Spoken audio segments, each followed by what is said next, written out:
Philip, welcome to the global conversation on the World Intelligence Congress. And you know that this important congress takes place in Tianjin. And it happens, Philip, that you know Tianjin very well. As a corporate strategist, Philip, why big data and AI are so important? Well, when I address the issue of AI with some of my executives, I'm always starting often with a statement by Sundar Pichai from Google, in which he argues that artificial intelligence as a project is more important than fire. He labels it the most significant project humanity will ever work on. It's a transformative technology that you can add to a product, to a service, to a process, and it makes that process faster, more efficient, better quality. And I wanted to ask you, Philip, what does it mean, 5G? What does it mean?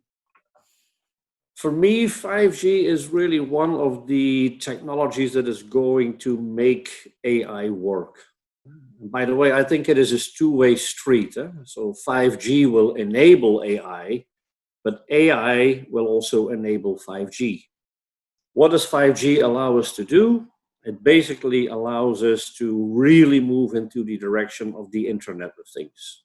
So, Philip, what you are telling us is that we live already in a world of exabytes, big data, and a world of algorithms.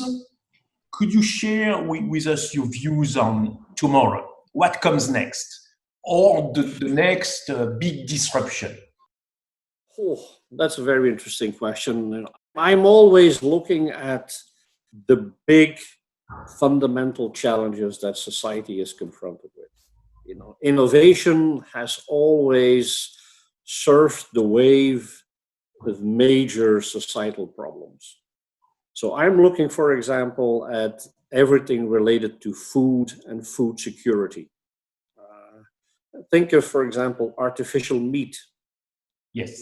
The ability to produce, to print food.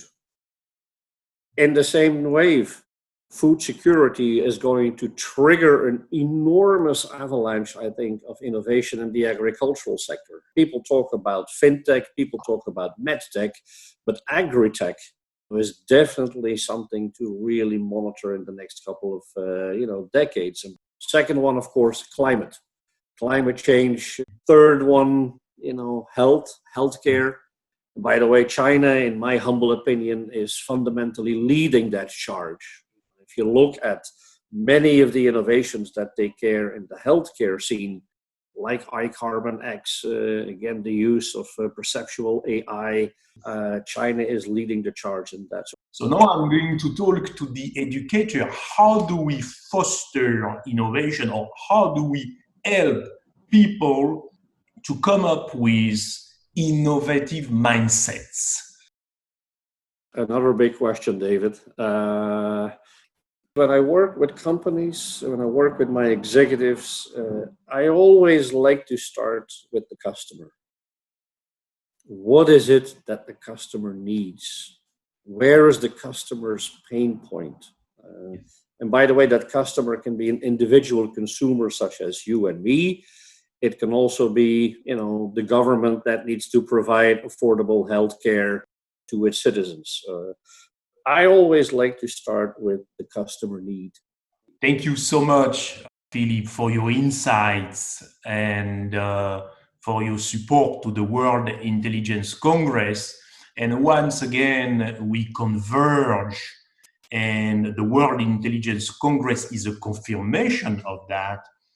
China is already a leading innovative power. Absolutely. And the West has to pay attention. I would also like to thank you for playing an instrumental role in bridging the East and the West. I know that you're not going to say that yourself, but allow me to say that, I think it is through people like you that build bridges between the East and the West, that beautiful things can happen. Thank you. One needs to foster the innovation mindset, but the collaborative mindset is also very important. Thank you very much, Professor. Thank you. My pleasure.